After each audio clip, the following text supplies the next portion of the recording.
welcome back to another campus ministry show. I am so glad that you are here with us. I am your host, Miss Cybulski, and this is such a fantastic and beautiful and wonderful day.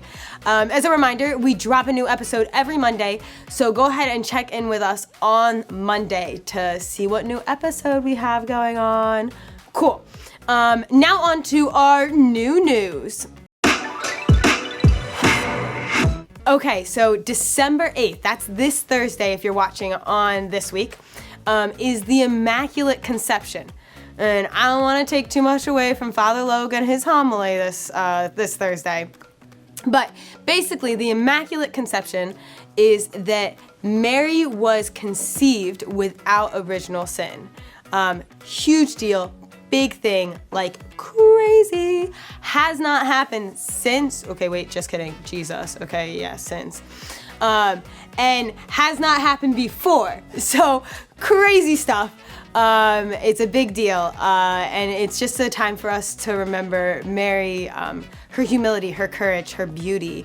It is also a holy day of obligation, so make sure, we'll have all school mass, so you're covered. If you don't go to Lancaster Catholic, make sure you get to mass that day. And I think with that, we're ready to start today's episode. Awesome. So today's episode, we are focusing on December 6th, which is Tuesday, because it is the feast day of Saint Nickolas. Woo! Yeah! Awesome. Saint Nick is kind of like where we get like Santa Claus from, crazy stuff. And I think a great person to talk about this with us is the Father Logue. So I'm gonna get my stool, my Father Logue stool, and let us welcome Father Logue. Boom!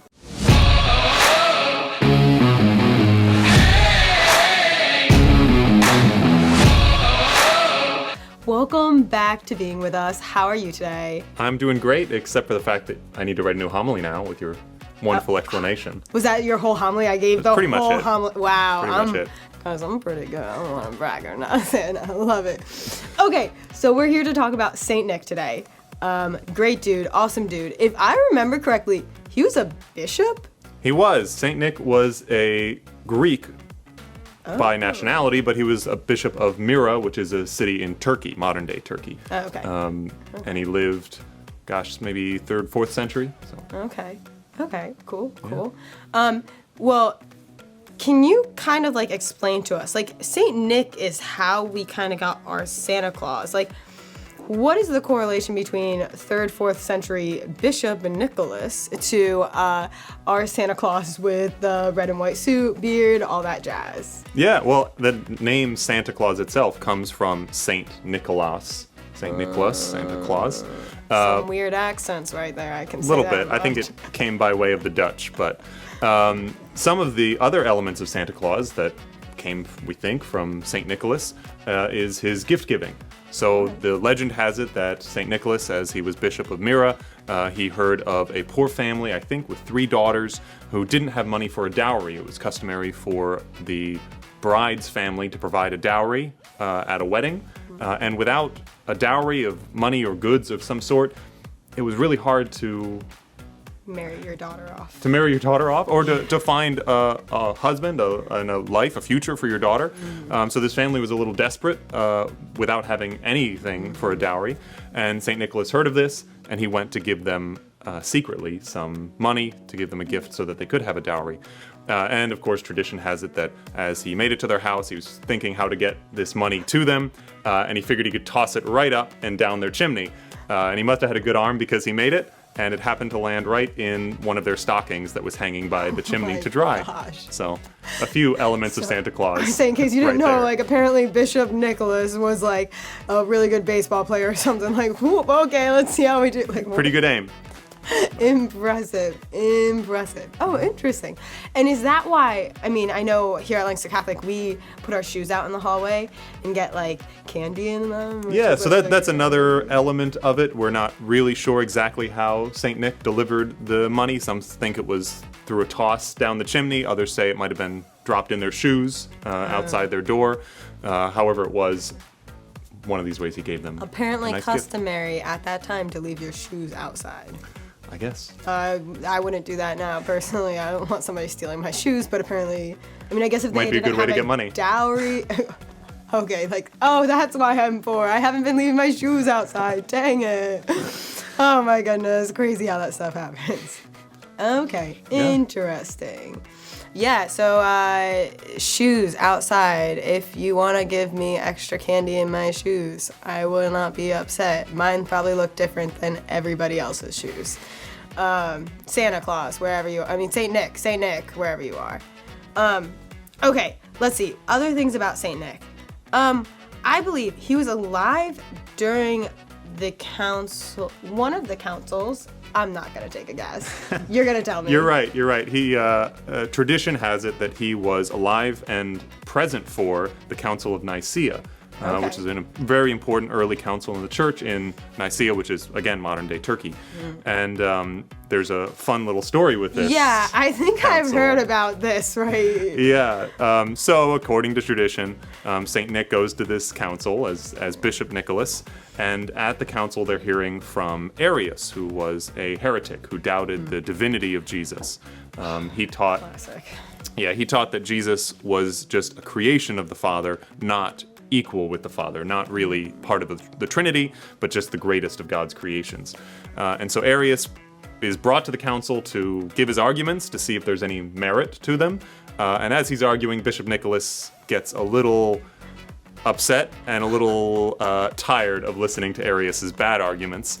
And so he storms down and gives Arius a big old slap across the face to show what he thought of the Arian heresy. So maybe we're a little bit more excited that instead of Santa Claus slapping us for being naughty, we just get coal in our stockings. Coal's not so bad. I'll take coal over a slap, you know. And there is a little more to the story then, because nothing bad. Okay.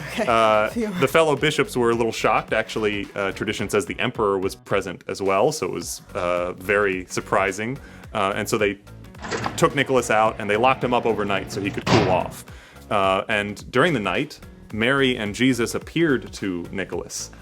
And the other thing they did to Nickolas was they took the symbols of his bishop's role. So they took his bishop's hat, some of his vestments that symbolized him being a bishop.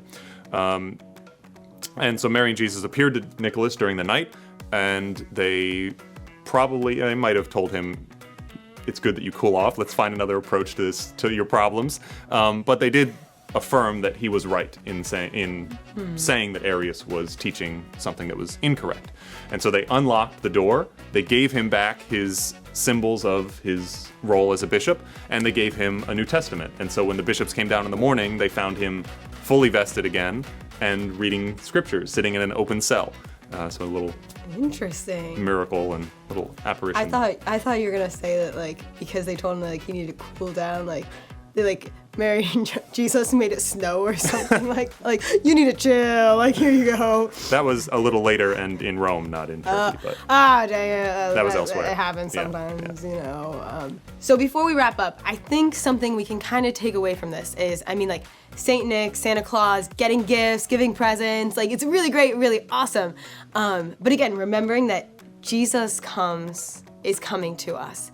And so almost what gift can we give him? And I think especially during this Advent time, kind of what we talked about in our last show, that penitential time, what can we give up for Jesus? You know, what sin is stopping us from that relationship with him?